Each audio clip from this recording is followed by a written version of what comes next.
These are the closest things I have to Ray-Bans, so let's just talk about Men in Black International. Hey, I'm Amy, and welcome back. Heads up, there will probably be spoilers for Men in Black International in this. Not that you really care, or that it really matters. So let's just jump into it.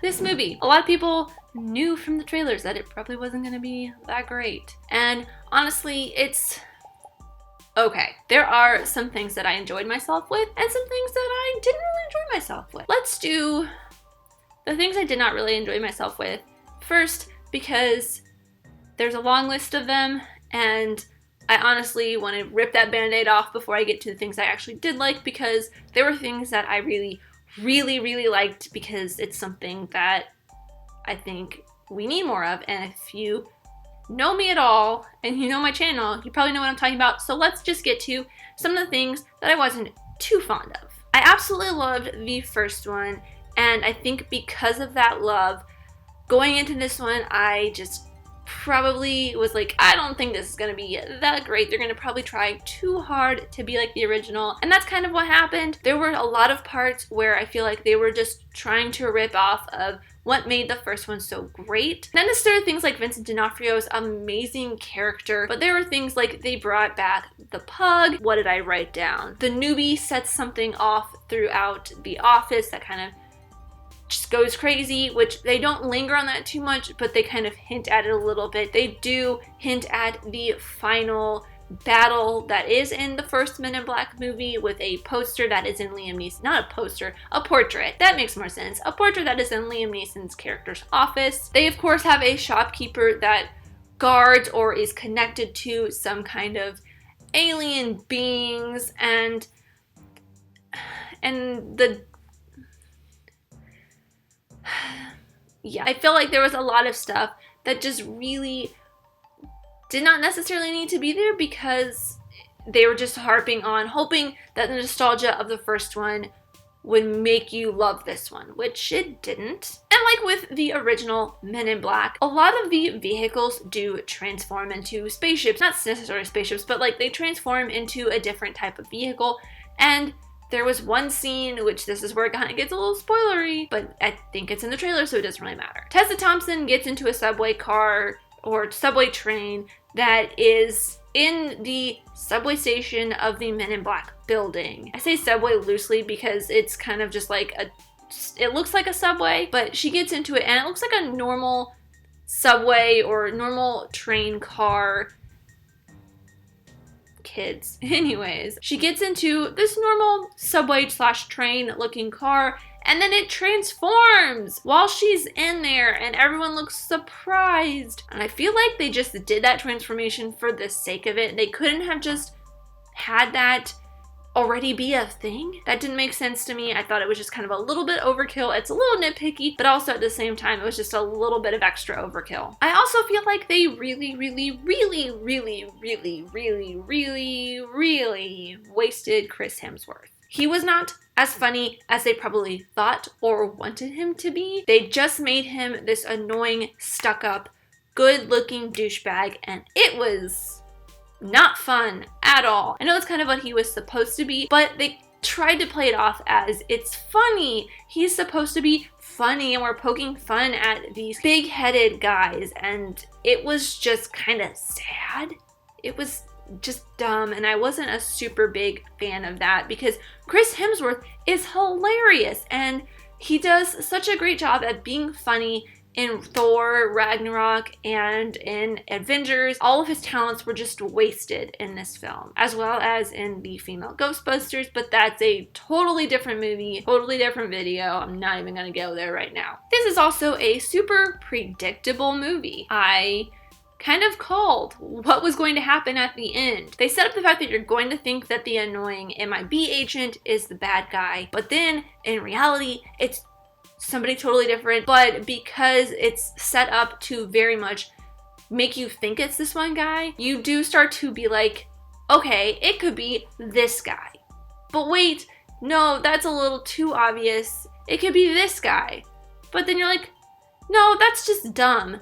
It's the first guy, because that's even more obvious. And I was just like, why? It makes sense, but at the same time, it is just dumb. And there's also this little just foreshadowing that they slide in there when Emma Thompson's character of O, who I will talk about her in a second, is talking to Tessa Thompson's character of Molly, currently Molly. When she first gets to MIB headquarters, O asks Molly if she has any loves. Molly's just like, no, I don't. And that is a very obvious setup for the fact that there will be some kind of relationship between Chris Hemsworth's character of H and then Molly, who becomes Agent M. And it doesn't necessarily pan out that way, but you can see that there are leanings of M getting jealous when she finds out that H had this girlfriend, and there's so many spoilers I'm gonna be dropping right now, but again, doesn't really matter. And then there is kind of a little bit of flirting, and it's just stupid. And this only is happening because there is a female lead and a male lead. Unnecessary. They could have just been co-workers and it would have been totally fine. We didn't need the undertones of flirting or the undertones of jealousy when M finds out that H had this girlfriend. So dumb. And then finally, the thing that really annoyed me the most was how they defeat the bad guy. I even forget what they're called because this movie is so kind of forgettable, but it's such an easy defeat. There is zero work that really gets put into it. Yes, I'm glad that it's Tessa Thompson's character that gets to have this win and that she's the one that saves Chris Hemsworth's, and she's the one that saves H.